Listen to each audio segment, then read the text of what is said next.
अति शीघ्र गामी अश्वों पर सवार होकर भैया भरत चलते हैं। 7 रात्रोषितः पथि, 7 दिन 7 रात लगातार चलते आए हैं। तब 8वें दिन भैया भरत अयोध्या में प्रवेश कर रहे हैं। पूरी अयोध्या नगरी उजाड़ दिख रही है। भैया भरत कहते हैं, दूतों हम भटक गए, लगता है हम किसी वीरान जंगल में आ गए। वो दूत कहते हैं, नहीं भैया यह अयोध्या नगरी है। भैया भरत कहते हैं, नहीं नहीं, अयोध्या नगरी ऐसे उजाड़ कैसे हो सकती है? यह वह अयोध्या नहीं हो सकती जिसको मनु महाराज ने बसाया है। क्या मैं उस अयोध्या को देख रहा हूं जिसको मनु महाराज ने बसाया है? अयोध्याम मनुनाराज्ञा निर्मिताम सददर्शः। क्या यह वह अयोध्या है जिसमें हमारे पूज्य पिताश्री रहते हैं, जो यहाँ के राजा है?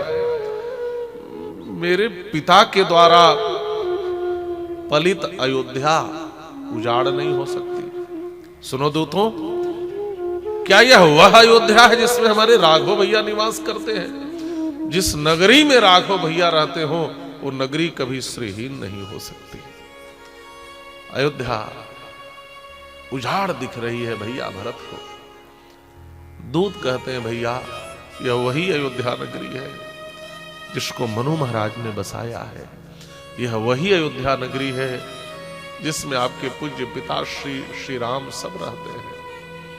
भैया भरत जब भीतर प्रवेश किए तो क्या देखते हैं?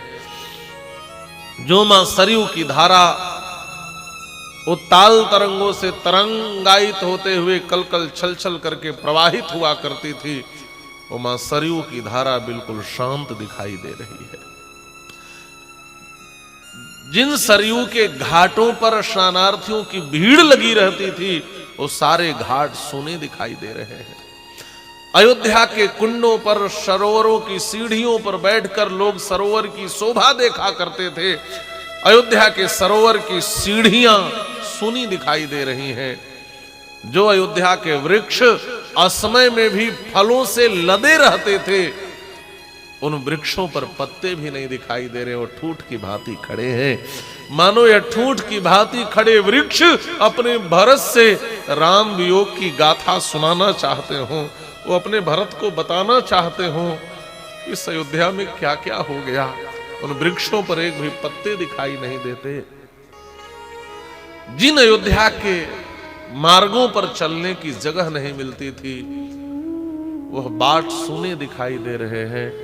जो अयोध्या के हाट, आपड़क, बाजार आधी रात को भी बंद नहीं हुआ करते थे, वह दिन के उजाले में भी बंद दिखाई दे रहे हैं। रथ्या, राजमार्ग, गलियां, बीथियां, हाट बाट सब सूने दिखाई दे रहे हैं। जिस अयोध्या में वेद ध्वनि, शंख ध्वनि, मंगल ध्वनि, हर्षद ध्वनि हुआ करती थी, उस अयोध्या में गधे और सियार के बोलने की ध्वनि सुनाई दे रही है।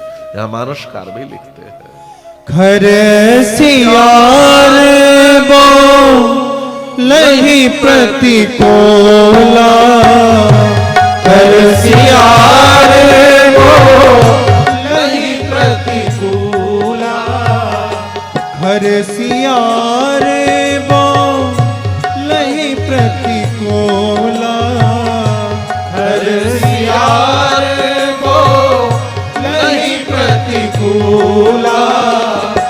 सुनि सुनि होए भरत मन सूला, सुनि सुनि होए भरत मन सूला।